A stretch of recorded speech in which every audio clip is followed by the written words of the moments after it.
Hi folks, I'm glad you're here. Thank you very much for joining me. And please share this video. I just got off the phone with my Congressman Dusty Johnson and my Governor Kristi Noem about recent things that I have discovered today. Our country is in deep trouble.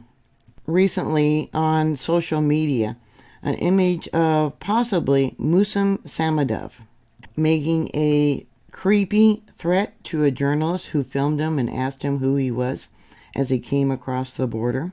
If it is in fact Musum Samadov, yeah, this just shows you how bad things are there at the border. By the way, if you are smart enough, you would know who I am. But you are really not smart enough to know who I am. But soon you're gonna know who I am. Very easy. Wow, very easy. The entitlement. No, believe me, I'm much better than that. The entitlement, guys. Wow.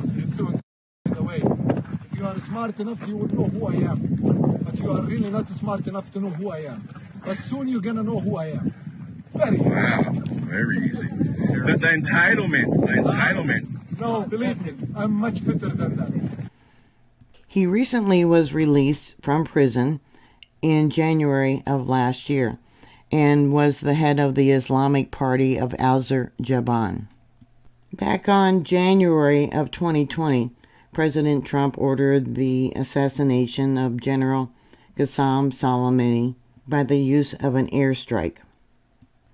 On January 3rd, Iranian President Rouhani, speaking to the anniversary of the assassination of General Assami, said that the former U.S. President Donald Trump must face trial for killing or Tehran must take revenge. They went on to say that if Trump and former Secretary of State Mike Pompeo are not tried in a fair court for the criminal act of the assassination of General Soleimani, Muslims will take our martyrs' revenge, Rouhani said in a speech back in 2022. The aggressor, murderer, and main culprit, and then President of the United States must be tried and judged under the Islamic law of retribution, and God's ruling must be carried out against him. A member of the Iranian Revolutionary Guard was charged in August with planning to assassinate John Bolton, the former United States National Security Advisor, in what the U.S. Justice Department called retaliation for the death of Iran's Islamic Qasem Soleimani.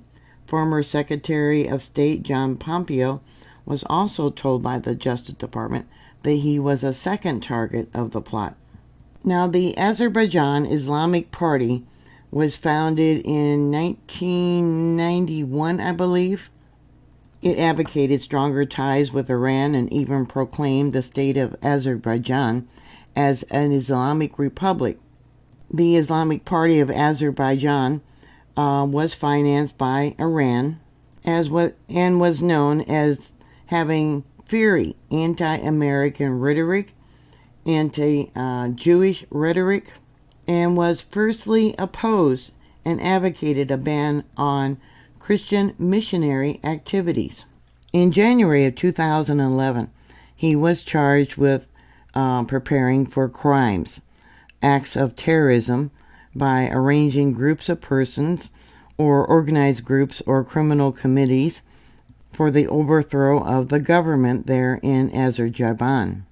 He was charged with illegally purchasing, transferring, selling, storing, transporting, and carrying firearms, accessory supplies, and explosives to be committed by organized groups. A few days before his arrest, he made a fiery speech denouncing the country's ban on wearing religious headscarves in schools and other places throughout the country. If this man is actually who people say he is, makes me wonder who his handlers are. Who here in the United States is helping him to come in to the United States and plan attacks here possible. I don't know if it's the same person.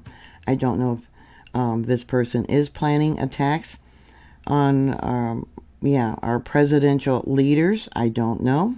But all these different terrorists that are being allowed to come into our country, and they know they're terrorists and not deported, is very concerning for me.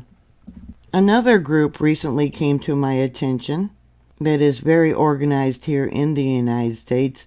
Some people might call them gangs. The American translation is Water Train or Tren de Aguera. This group comes from many countries there in South America. Venezuela has the largest criminal organization, and it has extended its operations here into the United States. The Miami Herald reported that an alleged gang member and Venezuelan illegal immigrant, a 23-year-old man, Yerwin Salazar, is facing murder charges for the death of a retired Venezuelan police officer who is living here in South Florida. So the group must have got the green light. There must have been a contract on his head, but he was murdered here in the United States. According to the Miami-Dade Police Department, Salazar has played a role in luring, abducting, and killing Jose Luis Sanchez Valera, who is 43, in November. Gang members openly display weapons on social media and are known to have a distinctive train tattoo. The Tren Orga organization was born in Tocoron prison in the state of Aragua. The group's name roughly translates into Aragua Train. As different cells became more established, they moved into local criminal economies, employing eye-catching targets, violence to force out local gangs and establish themselves as serious threats.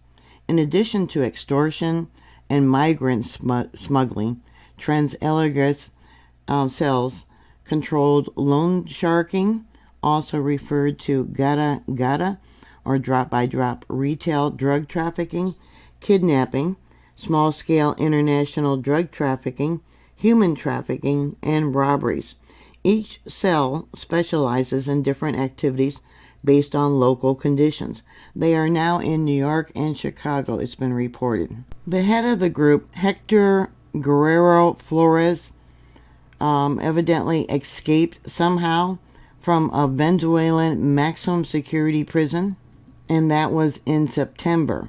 Even before his escape from the high security prison, he ruled the gang with the help of his brother and brother-in-law, among others. As of November of last year, there was over 30 arrests of illegals from Venezuela in Chicago. More than half of the cases involved theft and shoplifting. 2 involved violent crimes, a robbery and a stabbing. And several stores there in Chicago, such as Macy's and Nordstrom's, have been repeated targets of retail thefts by Venezuelan illegal migrants in the Chicago Oak Brook area. Remember how I talked about how a lot of these migrants are living on the floors of police stations? Well, evidently, Georgie Grillo was charged with stabbing a fellow asylum seeker in the bathroom of the Grand Crossing police station where Grillo was living. The Chicago Police and Sheriff's Office have put out internal alerts to officers about the possibility of members of the violent Tren Alguera prison gangs living among migrants. But officials would not discuss those alerts. Interestingly, too, which I didn't know about, there's another type of gang tattoo, which is a skull with a gas mask and an AK-47 rifle.